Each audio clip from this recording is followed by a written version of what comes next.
The cabinet room, steeped in history, buzzed with activity on March 25, 2025. President Trump had convened a meeting with U.S. ambassadors, a gathering meant to underscore his administration's commitment to American diplomacy. The room, adorned with portraits of past leaders, witnessed the president engaging with envoys representing the United States across the globe. The meeting was a testament to the president's belief in direct communication and his hands-on approach to foreign policy. As ambassadors took their seats around the iconic mahogany table, a sense of anticipation filled the air.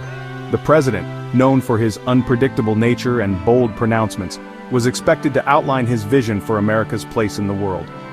This meeting, coming amidst a backdrop of global challenges and shifting alliances, was seen by many as a pivotal moment for the Trump administration's foreign policy agenda.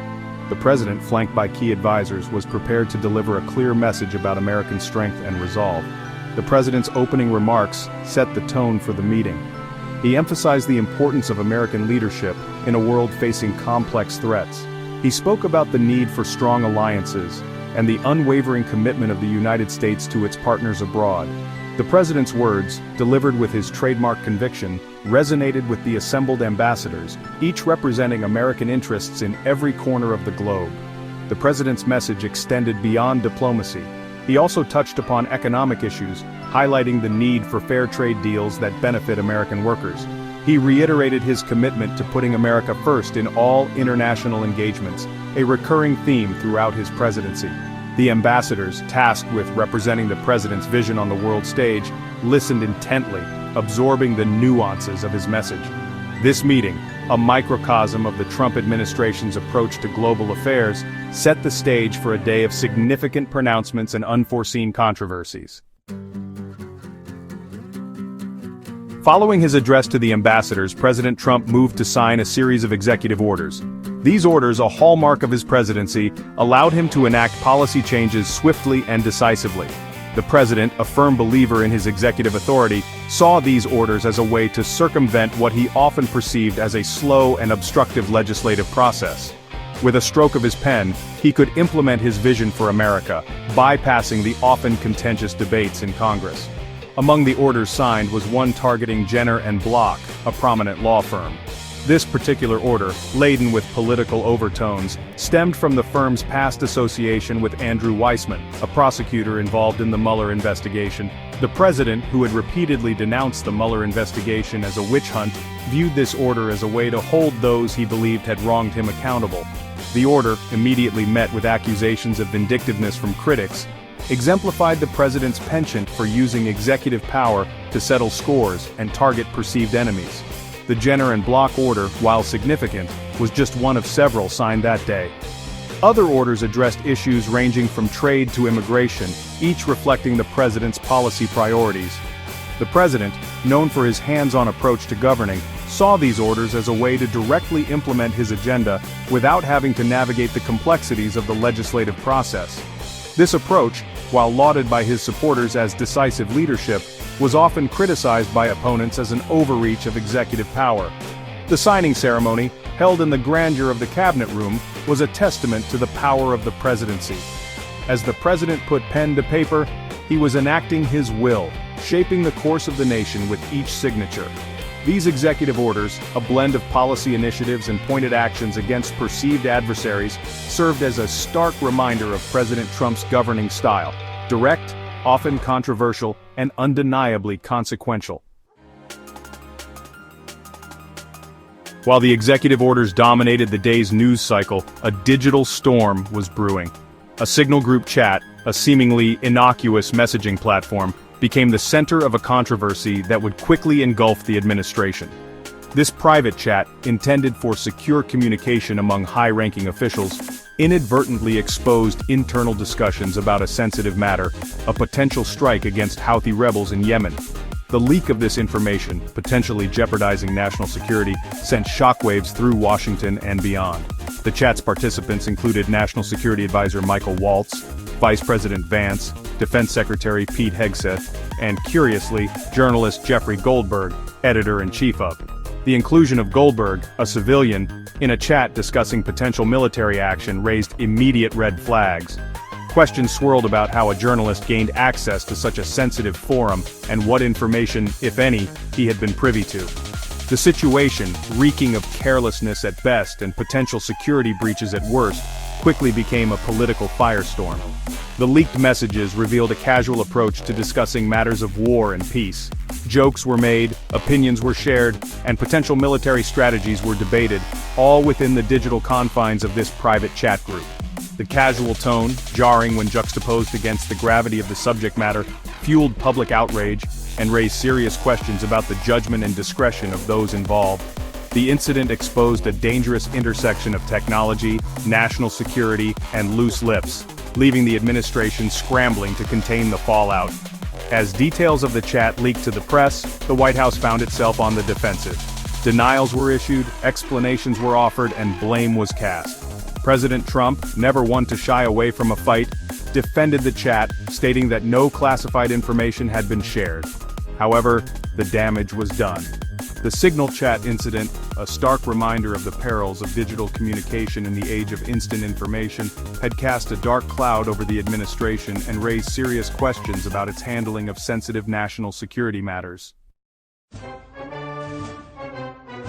Section 4. Key players in the drama unfold.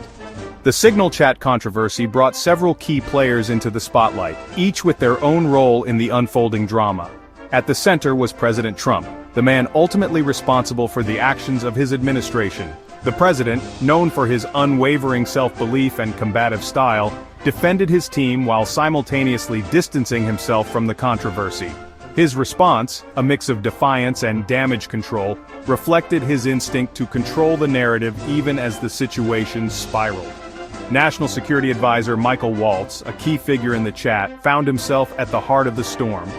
Waltz, responsible for advising the president on matters of national security, faced scrutiny for his participation in the chat and his judgment in discussing sensitive information in such a casual forum. His subsequent criticism of Goldberg and accusing them of sensationalizing the story only added fuel to the fire. Waltz, once a rising star in the administration, now found his credibility and career hanging in the balance. Adding another layer of complexity was Vice President Vance and Defense Secretary Pete Hegseth, both active participants in the Signal chat. Vance, known for his measured demeanor and cautious approach to policy, seemed an unlikely participant in such a casual exchange about military action. His presence in the chat raised questions about his judgment and the overall tone of discussions within the president's inner circle. Hegseth, on the other hand, known for his hawkish views and outspoken nature, faced scrutiny for potentially sharing war plans, an allegation he vehemently denied. The inclusion of Jeffrey Goldberg, a journalist, in the chat added a unique dimension to the controversy. Goldberg, a respected voice on foreign policy, found himself thrust into the center of a political firestorm. His presence in the chat, while defended by some as a journalist's duty to access information, was condemned by others as a breach of trust and a potential security risk. Goldberg, caught between the world of journalism and the inner workings of the White House, became a symbol of the ethical complexities and potential pitfalls of access journalism. Section 5. Echoes of Yemen's scrutiny and calls for inquiry. The Signal chat incident, beyond its immediate implications, rekindled scrutiny of the Trump administration's policies in Yemen. The ongoing conflict in Yemen, a humanitarian catastrophe fueled by regional rivalries and proxy wars, had long been a point of contention. The administration's support for the Saudi-led intervention, often criticized for its human cost, came under renewed scrutiny in light of the leaked chat. The casual discussion of military action, juxtaposed against the devastating realities of the war, sparked outrage and calls for a reassessment of U.S. involvement. The leaked chat, with its talk of strikes and strategies, brought the human cost of the conflict into sharp focus.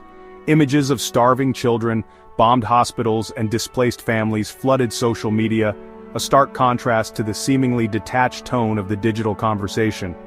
Human rights groups, long critical of the U.S. role in the conflict, seized on the incident to amplify their calls for media group, human rights activists speaking at a press conference, people protesting with signs, Aufstock, distribute equally, an end to arms sales to Saudi Arabia, a more robust diplomatic effort to end the fighting.